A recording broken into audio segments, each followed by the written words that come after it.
গত 4.5 বছরে বাংলাদেশের জার্সিতে সবচেয়ে ধারাবাহিক পারফর্মার হলেন তারেক গাজী।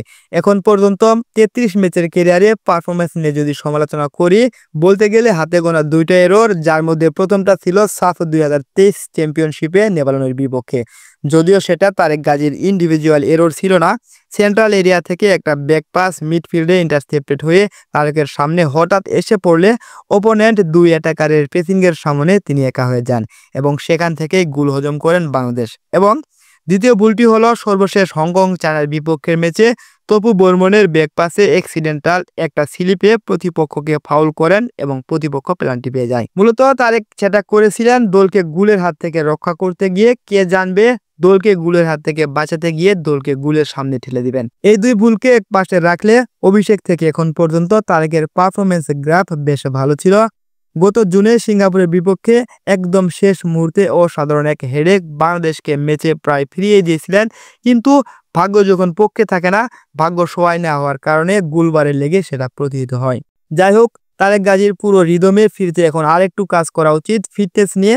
আশা করি আগামী দিনগুলোতে তারেক গাজী বাংলাদেশকে আরো গর্ব উজ্জ্বল পারফরমেন্স নিয়ে উপহার দিবেন। আপনি জানলে অবাক হবেন, তারেক গাজী ইউরোপে রোমানিয়া ভিত্তিক ফুটবল এজেন্সি FMY স্পোর্ট এর সঙ্গে গত 29 সেপ্টেম্বরে চুক্তিবদ্ধ হয়েছেন।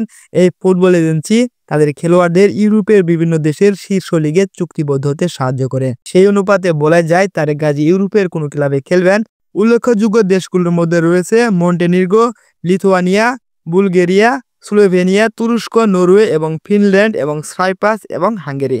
এখন তারেক গাজীর ভবিষ্যৎ গন্তব্য কোথায় হতে পারে সেটা দেখার জন্য শেষ পর্যন্ত অপেক্ষা করতে হবে। ফিনল্যান্ড বর্তমানে ফিফা র্যাঙ্কিংয়ে 72 নম্বর একটি দল। 2018 সালে তাদের ফিফা র্যাঙ্কিং ছিল 63, আর বাংলাদেশ কত ছিল জানেন তো? 194। হ্যাঁ, র্যাঙ্কিং কিছুটা মাপকাঠি নয়।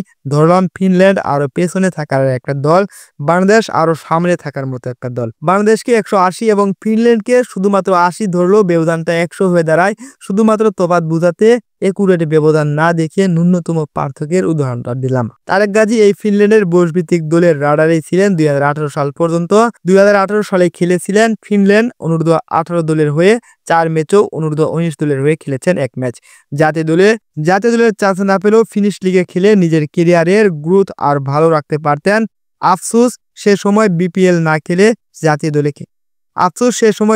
না খেলে কেউ জাতীয় দলে খেলবে এমনটা প্রচলন ছিল না। না হয় ফার্মি দলের মতো বাইরের লিগে খেলেই হতে পারতেন জাতীয় দলের নিয়মিত মুখ। প্রিয় ফুটবলপ্রেমী বন্ধুরা, তারেক গাজী বর্তমানে বেতন ভাতা না পাওয়ার কারণে সুদীর্ঘ 1 বছর ধরে ক্লাব থেকে সুনির্দিষ্টভাবে নিয়মিত বেতন পাচ্ছে না। তার জন্য তারেক গাজী বর্তমানে বাংলাদেশের বসুন্ধরা কিংসকে ছেড়ে তিনি ইউরোপ আমেরিকার কোন একটা ক্লাবে যোগদানের জন্য আশায় বসে রয়েছেন। আমরা তারেক গাজীকে শুভকামনা জানাই, তারেক গাজীর সিদ্ধান্তকে সম্মান জানাই। এই তারেক গাজী যে কিনা বাংলাদেশকে প্রতিপক্ষের বিপদ থেকে বারবার সাহায্য করেছে, প্রতিপক্ষের বিপদ থেকে বাংলাদেশকে বারবার বাঁচিয়ে রেখেছে, এবং বলতে গেলে শুধুমাত্র এই তারেক গাজী বাংলাদেশের সেরা পারফর্মার। প্রতিটা ম্যাচে তার রেটিং ভালো ছিল, প্রতিটা ম্যাচে তিনি সেরাটা দিয়ে প্রতিপক্ষের সাথে ফাইট করে গেছেন। আর এই তারেক গাজীকে বসুন্ধরা কিংস বেতন না দিয়ে তাকে কৌশলে বিতাড়িত করেছে। আমরা বসুন্ধরার পক্ষে যাব না, আমরা কথা বলবো তারেক গাজীর পক্ষে। আশা করি তারেক গাজীর ভবিষ্যৎ উজ্জ্বল হোক, সে ইউরোপ আমেরিকার ভালো মানের একটা ক্লাবে চান্স পাক, সেটা হবে বাংলাদেশ জাতীয় দলের জন্য গৌরবময় অধ্যায়। ধন্যবাদ সবাইকে, আসসালামু আলাইকুম।